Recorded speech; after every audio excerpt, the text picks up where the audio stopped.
Boa noite a todos, meus irmãos. Mais uma vez agradecemos pelo convite, tá, de estarmos aqui. É um prazer estar aqui com vocês e pelos rostinhos que a gente tem visto por aí em outras casas, aqui mesmo em Maricá.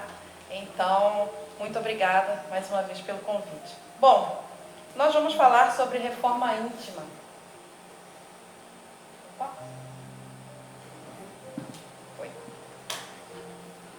O que é reforma, segundo o dicionário? Ato ou efeito de reformar, forma nova, melhoramento introduzido numa regra muito moderada, numa ordem religiosa. E sinônimos, regeneração, renovação. Isso segundo o dicionário.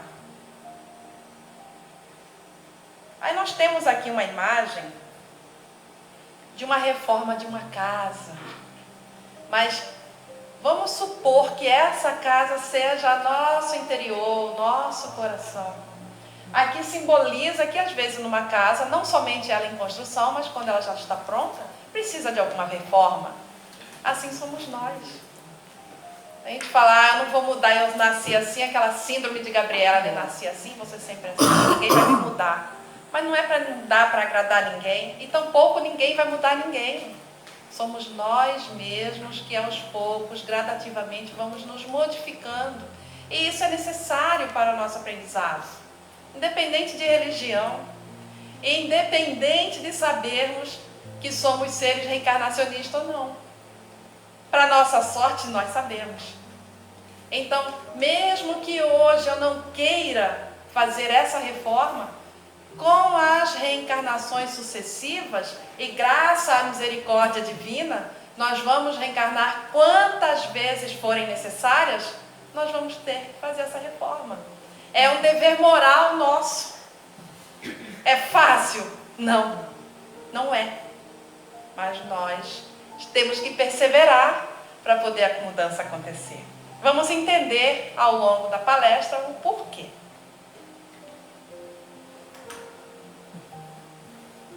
A reforma íntima é um processo contínuo de autoanálise, de conhecimento de nossa intimidade espiritual, libertando-nos de nossas imperfeições e permitindo-nos atingir o domínio de nós mesmos. Nós carregamos tantas mazelas. Nós sabemos que as maiores mazelas que nós carregamos é qual? Orgulho e egoísmo. Que de onde derivam todas as outras. Aí a pessoa fala, não, eu não tenho nada de orgulho. Até na palavra, no jeito de dizer, a gente fala, eu tenho orgulho do meu filho, eu tenho orgulho disso, daquilo outro. Hoje em dia, o dicionário já diz lá que orgulho é algo bom. Mas como? Parece um contrassenso. Se nós lutamos para tirar, sabemos que o orgulho é uma mazela e lutamos para extirpar isso de cada um de nós, como é que a gente vai falar que o orgulho é algo bom? Então, nós sabemos que não é. Se a gente começar já a mudar a palavra, ao invés de orgulho, poxa, eu me sinto honrado. Meu filho está na faculdade, meu filho passou de ano, meu filho está fazendo isso, meu marido, minha mãe, seja lá quem for. Começa a mudar a palavra. Aos poucos, por mais que a gente fale uma palavrinha só, não, a palavra também tem força, né? Começa a mudar por aí, da forma como nós falamos. E aos poucos isso vai se introduzindo dentro de cada um de nós, vai chegando até o nosso cadinho ali. E aos pouquinhos fala, poxa, orgulho não me leva a nada. Mas tem que ter um ponto, digamos assim, um ponto inicial, né? Para poder a gente começar a mudança. E aí automaticamente, aos poucos, eu vou percebendo que o orgulho, o egoísmo, a maledicência, a vaidade, vai levar a gente para algum lugar? Não. Às vezes as pessoas dizem, quando se é jovem, né, a gente comete tantas tolices. Mas as pessoas às vezes vão ficando maduras e continuam cometendo equívocos. O interessante é saber que isso já nos faz mal. E tentar fazer um esforço para se modificar, para ir arrancando essas mazelas que carregamos. É um processo contínuo de autoanálise. De eu me analisar, poxa, não é analisar o outro não, nosso próximo não, é de fazer a nossa autoanálise, Poxa, eu fui maledicente naquela hora ali. E lutar para não ser mais. Caramba, eu sou tão orgulhosa. A pessoa tropeçou no meu pé, eu já acho que a pessoa passou, nem viu, nem percebeu. Poxa, fulano nem me pediu desculpa, foi ali, tropeçou no meu pé de propósito. Todo orgulho. E a gente se perde nessas mazelas que carregamos, nas paixões. Para entendermos, né? Só para estarmos num mundo de provas e expiações, já diz tudo. Às vezes eu encontro pessoas que dizem, não, eu estou aqui em missão. Ô, meu filho. Ô, filho. Pensa direitinho. Os grandes missionários, né, passam para nos exemplificar. Nós, meros mortais, estamos aqui para aprender, para evoluirmos, para sermos pessoas melhores. Não melhor que o outro, mas melhor que a nós mesmos. Então a gente tem que entender da forma como funciona para nós, que a mudança ela é pessoal. Eu não posso fazer uma reforma para o meu amigo, para a minha amiga. É eles, é individual. Se eu puder ajudar com um pouquinho, ótimo. Mas na maioria das vezes a gente vê o próximo. Até numa palestra, para a gente ter uma noção. A pessoa fala assim, poxa, fui numa palestra muito boa. Era tudo para você, você tinha que estar lá. A pessoa fala assim, eu já ouvi muitas vezes. Eu falo, não, meu irmão, a palestra era para você que estava lá. Não, mas o problema é tudo do outro.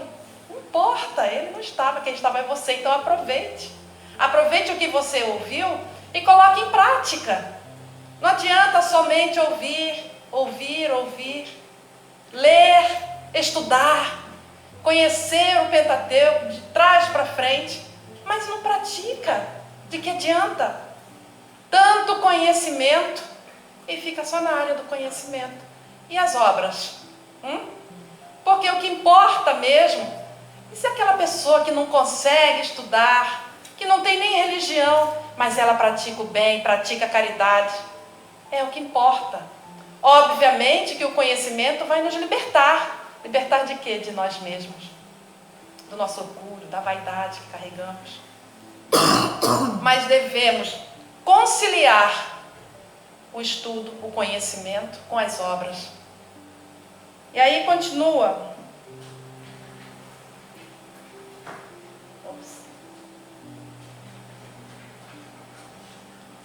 Para que a reforma íntima?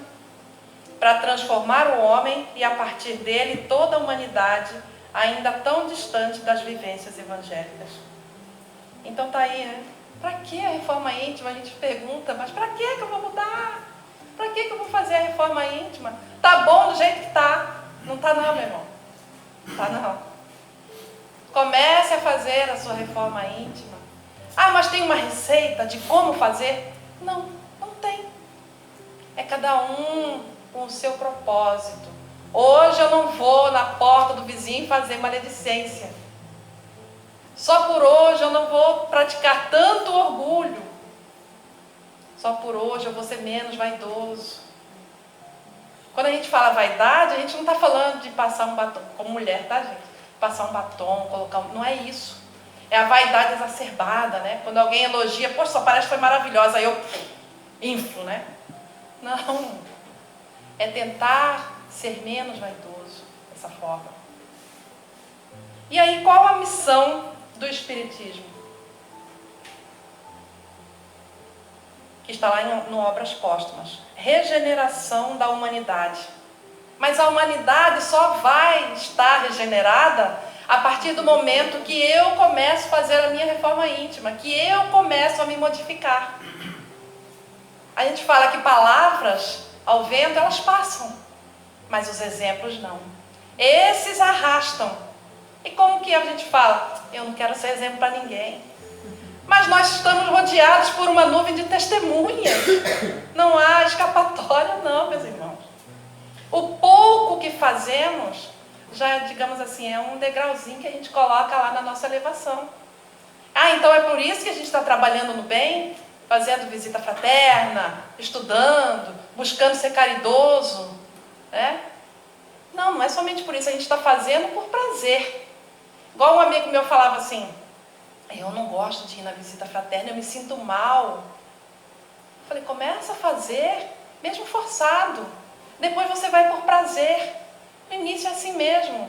Mas faça, dê o primeiro passo. Saia da sua zona de conforto. Gente, é fácil, né? Ficar em casa, tudo tranquilo. Mas quantos asilos existem? Pelo menos lá em Rio Bonito, hoje em dia, nós temos 1 ou 2, né, Paulo? Só um. Mas temos em outras regiões asilos. Tem uma casa com crianças especiais e que ninguém dá atenção. E quando recebem pessoas, eles ficam felizes. A gente acha que, não fiz nada. Fez toda a diferença. Para você e para o próximo, para o outro que ali estava. Lá, pelo menos em Rio Bonito, a gente faz uma roda, a gente leva os músicos, né, toca um violão, a gente canta. Aí os idosos ficam pedindo música tal, que a gente nunca nem ouviu falar, a gente canta outra. Aí a gente faz a nossa parte. Então é exatamente sair da nossa zona de conforto. A partir daí, estamos aos poucos, gradativamente nos modificando, nos regenerando. Por que a humanidade ainda não partiu? Por que o nosso planeta ainda não é um mundo de regeneração? Estamos ainda em transição. Por quê? Porque não fizemos a nossa parte, como deveríamos. Quando passarmos para um mundo de regeneração, o bem ele vai sobressair. Por enquanto a gente ouve, né? É o mal adentrando na nossa casa, sem pedir licença, derrubando as nossas portas e adentrando. Mas a partir do momento que eu começo, e assim vai, e o outro vai fazendo também a sua parte, vai se tornando um mundo melhor. Como eu disse, o exemplo arrasta, né?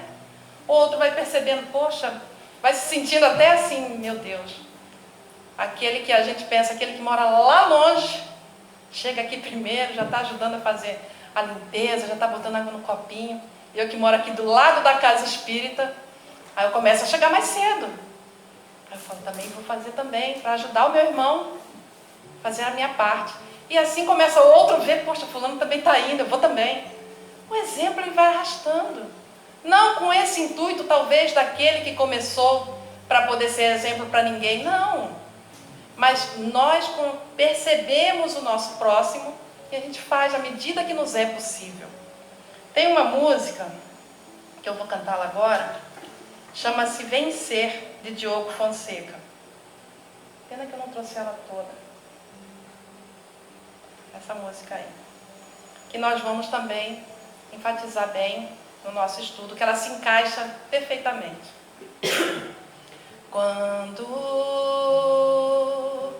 você olhar para trás, o que sente, o que ficou, que não lhe serve mais, talvez seja agora a melhor das horas para recomeçar, seja o que for, o pior passou, vem ser quem sempre sonhou, dar a vida à sua mão, perceber que a gentileza é oração.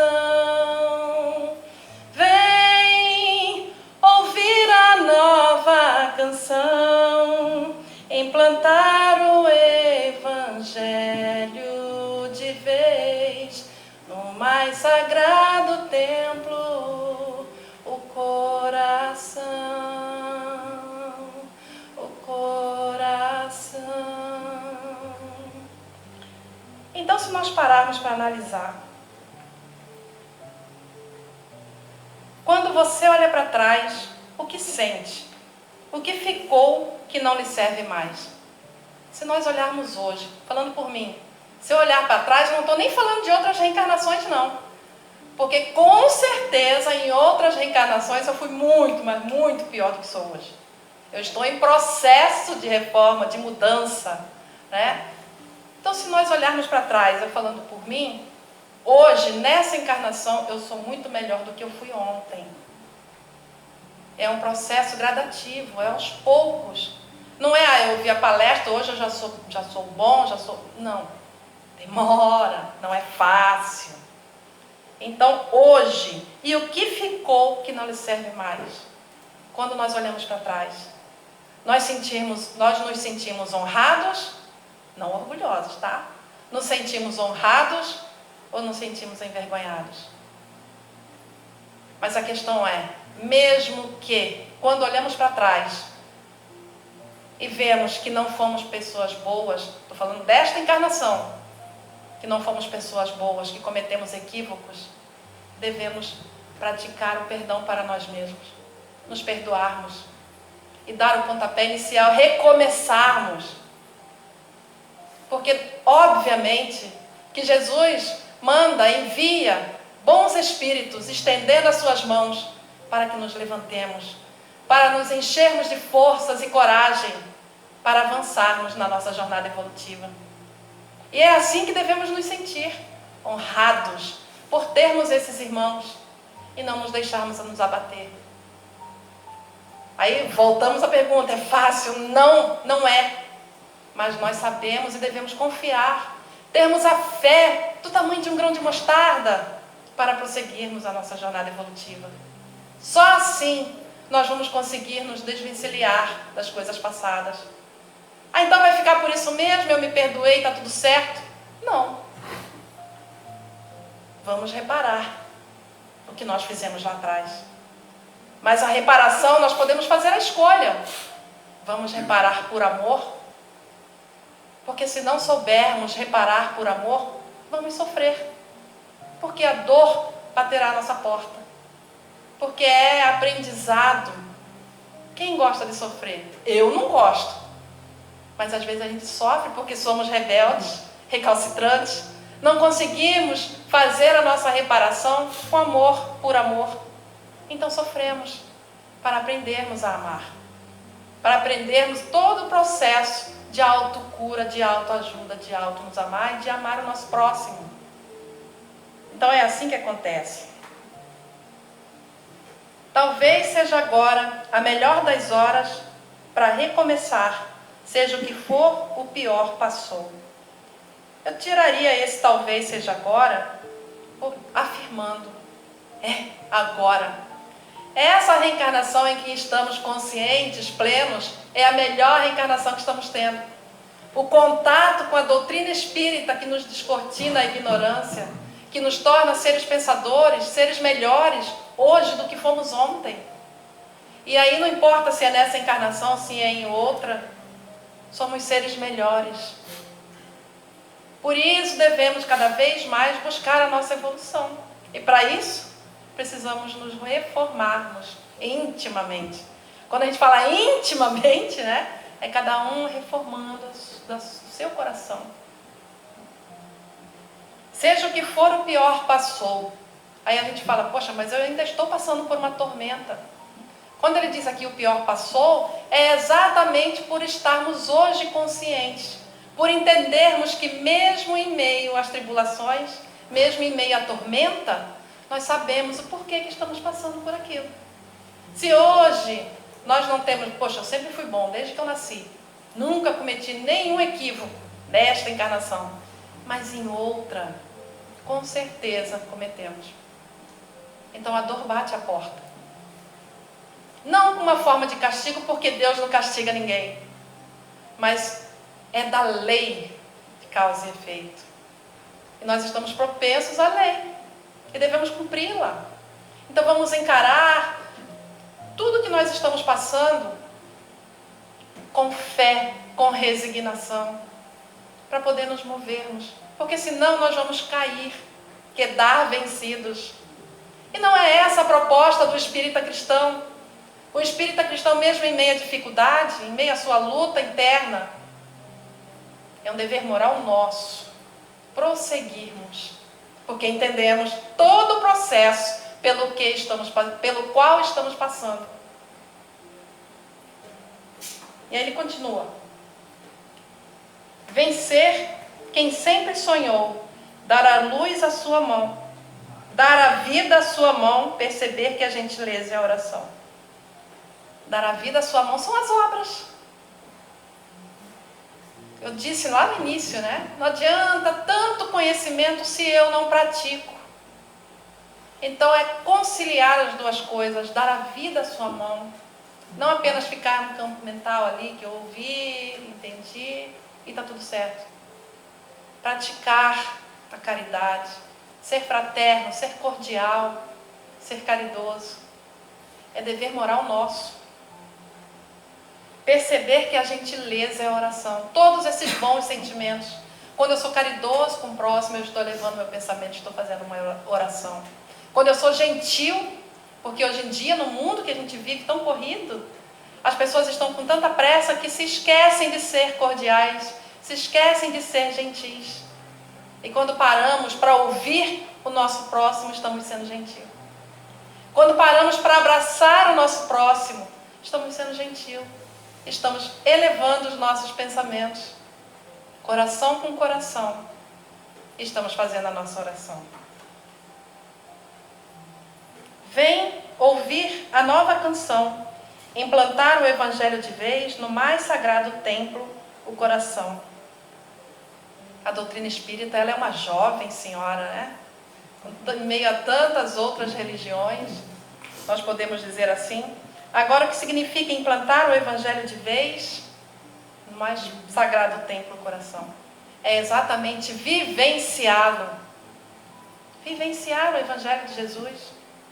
Quantos exemplos mais nós precisamos para acordarmos, para praticarmos o bem, para sermos homens de bem?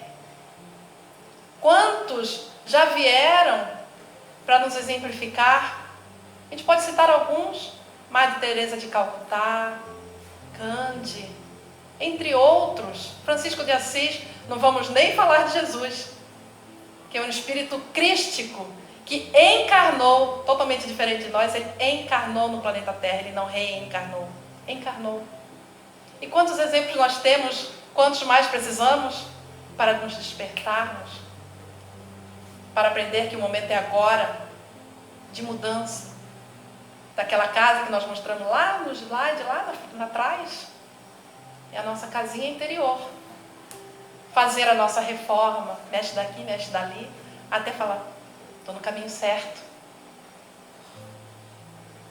E aí, continuando aqui, quando fazer a reforma íntima? O momento é agora, é agora e já. Não há mais o que esperar. O tempo passa e todos os minutos são preciosos para as conquistas que precisamos fazer no nosso íntimo. Busquemos uma casa espírita, busquemos os estudos. Não estou conseguindo, ainda assim não estou conseguindo, peça um atendimento fraterno, vai te ajudar. Faça o Evangelho no lar. Quando a gente ensina, né? Não que a gente ensina, que nós não somos professores de nada, mas quando a gente fala assim com as pessoas, faça o Evangelho no lar. No início é difícil. No início, o pessoal vai esquecer, o tempo vai passar, vai ter briga com o cachorro, briga com o filho, vai bater vizinho, vai bater a porta. Persista. Assim também somos nós. Eu falo, poxa, falei uma palavra desse tamanho, eu não quero mais falar uma palavra assim. Persista. Você consegue. Nós podemos tudo naquele que nos fortalece. Então é através do nosso esforço, da nossa persistência. É assim que aos pouquinhos nós vamos conquistar essa mudança.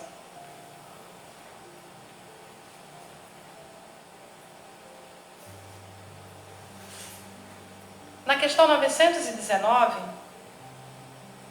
qual o meio prático mais eficaz que tem um homem de se melhorar nesta vida e de resistir à atração do mal?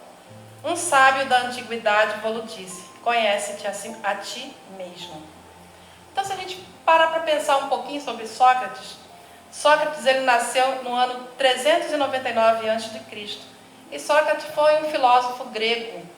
E aí, ele contam, né, logicamente, que não foi das palavras de Sócrates, mas contam seus biógrafos, que uma vez na sua juventude, ele visitou o templo de Apolo. E lá no pórtico estava escrito assim: conhece-te a ti mesmo. E Sócrates ficou tão encantado com aquela inscrição que estava lá no pórtico, que ele levou isso para a vida. Sendo que no mesmo dia, ele foi falar com essa, conhece-te a ti mesmo. No mesmo dia, ele começou a afirmar a sua ignorância, dizendo que a frase, só sei que nada sei, que ele usou isso até o fim dos seus dias. E aí ele consultou também o oráculo de Delfos, que ele foi qualificado ali como sábio do século. E aí a gente sabe que a vida de Sócrates, ele gostava muito de compartilhar seu conhecimento com jovens, com as pessoas, principalmente com jovens, que tinham a mente mais aberta naquela época.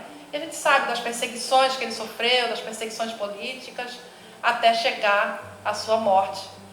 Mas o que tem a ver isso tudo? Porque foi exatamente essa frase aqui que Sócrates viu lá no pórtico. Conhece-te a ti mesmo. E também nós temos na questão 919A, que é muito conhecida pelo nosso meio, no meio espírita, onde Santo Agostinho ele vai dizer como ele fazia. Ele não diz assim pra gente, vocês façam assim porque é dessa forma. Não. Como ele fazia na questão 919A, que é complemento dessa questão aqui. Que ele fazia as suas reflexões na parte da noite e colocava tipo uma balança.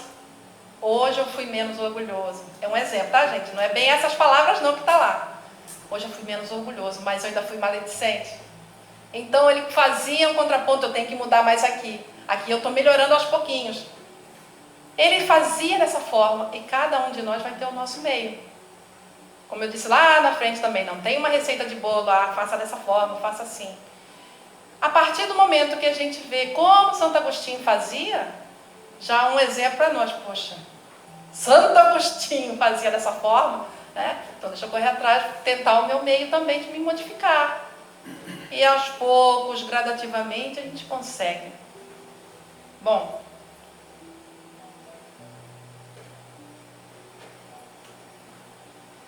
sem estar senhor de si, não pode um homem desviar-se dos perigos que o ameaçam de todos os lados.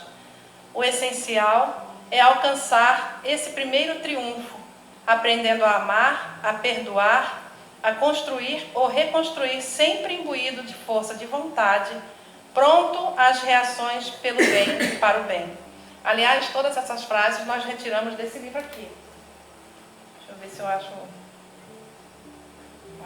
Rumos Doutrinários de Dalício Mendes. Então nós sabemos que o Espiritismo ele veio justamente nos ensinar, ensinar as criaturas humanas a se colocarem no rumo certo. Agora, nós precisamos estar senhor de nós mesmos. Não é dizer, eu acredito na doutrina espírita. A doutrina espírita não é para se acreditar, é para se compreender, é para poder vivenciar os ensinamentos de Jesus. Kardec foi o codificador. Imagina, a gente estava até hoje, antes de vir para cá, estava passando novamente o filme de Kardec, eu assisti algumas vezes, mas sempre que passa, mesmo que está lá no meio, a gente para ali e fica assistindo, O que Kardec não passou na sua época? Para que hoje nós possamos encontrar tudo mastigadinho, tudo esmiuçado, e ainda assim a gente não tem a coragem, às vezes, de enfrentar os nossos problemas que são mínimos, tão poucos, perto do que o Kardec passou, para encontrarmos hoje tudo assim, prontinho. A gente só estudar as pesquisas, separar tudo, codificar tudo direitinho. E nós temos tantas obras subsidiárias também para nos ajudar. Então, o que ainda está faltando? Falo por mim, às vezes eu me questiono o que ainda falta para acontecer essa mudança, essa reforma. Por que eu ainda estou batendo na trave? Então é algo meu que eu tenho que buscar. E assim é cada um de nós. Não posso dizer, já está tudo certo, já posso ir para o... A gente costuma dizer, a gente costuma brincar com os amigos. Os amigos falam, eu vou para o céu, diretamente para o céu. Fala, centro espírita do umbral, toma cuidado. A gente brinca, com os amigos. Mas o que ainda nos impede a sermos pessoas melhores? Se já estamos nos esforçando, estamos no caminho certo. Porque como ele diz aqui... Oi? Desculpa, gente. Força de vontade e o esforço que devemos empenhar. ter vontade. Quando a gente coloca a vontade à frente, nós conseguimos. E não cruzamos os braços e esperamos acontecer, cair do céu. Quantos irmãos a gente vê, né, que vão às casas espíritas, somente ali nos estudos, e vão para casa. Ah, estou sofrendo, mas aí fica, não, mas é assim mesmo. Não, meu irmão, busque auxílio, busque ajuda. Se é na área mental, se é na área da saúde, busque ajuda. Mas não está conseguindo, está difícil. Às vezes acontece. Mas não é esperar cair do céu, é assim mesmo, ficar conformado? Não, é assim mesmo, porque eu sei que lá atrás eu não fui boa pessoa e eu estou resignado. A resignação não acontece dessa forma, não. De ficar sentado com os braços cruzados e dizendo que estou aceitando tudo o que aconteceu comigo. Não é o aceitar, não é nesse processo. Mas se eu estou doente, vou procurar o quê? O médico. Se eu estou descalço, vou procurar o quê? Calçar um sapato. Se eu vejo alguém que está com fome e eu posso ajudar, eu vou fazer o quê? Me dispor de dar uma comida. Se é alguém que precisa de um ombro amigo, eu vou fazer o quê? Dar o meu ombro. Então é dessa forma. Não é, está passando por isso, porque de repente lá atrás fez isso, isso e isso. Não. É sair exatamente da sua zona de conforto e fazer o que lhe é possível.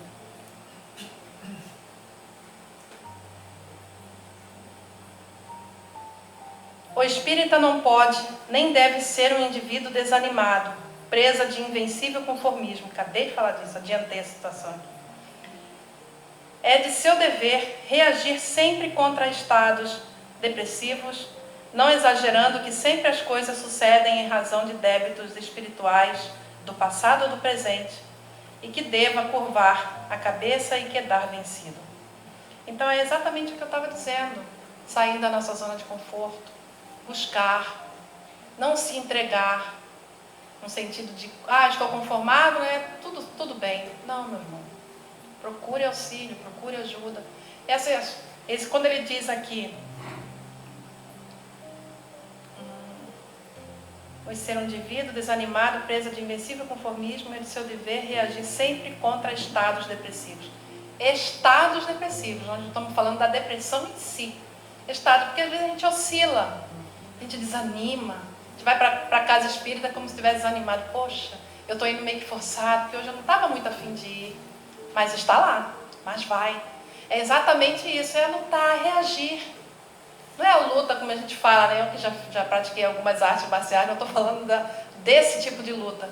É reagir a um processo, a um estado depressivo. Quando alguém desencarna da nossa família, e as pessoas às vezes se abatem, mesmo sendo espíritas, e se abatem. Poxa, a doutrina espírita ela é confortadora. Ela vem te dizer que a vida após a vida. Então é reagir. Ore por aquela pessoa. Lógico que nós vamos sofrer, vamos nos abater, mas é tudo tempo, porque depois vem o conforto, o consolo. Aliás, falando em desencarne, eu não sei aqui em Maricá como acontece, pelo menos lá pro nosso lado, eu acho lindo, a coisa mais linda, quando eu cheguei aqui, que eu sou pantaneira, quando eu vim para cá, para Itaboraí, quando eu vim para lá, né, para Itaboraí, eu comecei a ver como os velórios dos espíritas são totalmente diferentes. A gente leva os violões, a gente canta, todo mundo dá as mãos, todo mundo se abraça, todo mundo chora, mas não há um desespero, exatamente porque a doutrina conforta. Não ficamos desamparados. Vamos continuar. E aí as palavras de Emmanuel. Será muito fácil ao homem confessar a aceitação de verdades religiosas, operar a adesão verbal a ideologias edificantes. Outra coisa, porém, é realizar a obra da elevação de si mesmo, valendo-se da autodisciplina, da compreensão fraternal e do espírito de sacrifício. Cérebros e corações, mãos e pés em disponibilidade, palavras ocas e pensamentos estanques constituem congelamento deplorável do serviço da evolução. Então, meus irmãos, obviamente que nós sabemos que o nosso espírito ele mora onde está o nosso pensamento. Tudo que eu penso, eu plasmo. Que não nos deixemos levar pelas palavras ocas. Nós possamos trabalhar no serviço, no trabalho edificante. Não é trabalhar para Jesus, não. É trabalhar com Jesus, que muda totalmente de figura. Trabalhar com Jesus. Mas para isso, para eu ter essa honra de trabalhar com Jesus, eu não posso ser o que eu era ontem. Eu tenho que avançar, eu tenho que me modificar, eu preciso. E para isso também, eu não posso ficar mais dizendo que é o dever do outro e o meu não, né? É meu, é íntimo, é de cada um de nós, para ter a honra de trabalhar com o nosso Mestre Jesus. E encerrando, reconhece-se o verdadeiro espírita pela sua transformação moral e pelos esforços que emprega para dominar suas más inclinações. Isso está lá no Evangelho segundo o Espiritismo, no capítulo 27, Seres Perfeitos. É exatamente, se a gente fala do verdadeiro espírita, é porque existe o falso, né? Então reconhece-se o verdadeiro espírita, é o esforço que vai contar, para poder, aos poucos, gradativamente, estiparmos essas mazelas que carregamos, as más paixões, que nos, através da nossa escolha, através do livre-arbítrio que temos, nós acabamos cometendo equívocos. Mas se ainda assim estamos ainda cometendo algum tipo de equívoco, vamos parar, pensar, analisar, impor a nossa vontade. Há situações, há lugares que não nos cabem mais. Então que a gente pare e pense e comece aos pouquinhos ir se modificando, adquirindo virtudes no lugar das mazelas. Se nós conseguirmos ainda nessa encarnação adquirir uma virtude que seja, mas adquirir mesmo, não é meia boca não, estou conseguindo mais ou menos, não é mais ou menos, é conseguir uma virtude, já valeu muito a pena. Não vamos desperdiçar a nossa reencarnação ainda cometendo os mesmos erros de outrora. Vamos cada vez mais lutar, impor a nossa vontade, a nossa escolha de sermos hoje pessoas melhores do que fomos ontem. Bom, agradeço a atenção de vocês. Muito obrigada.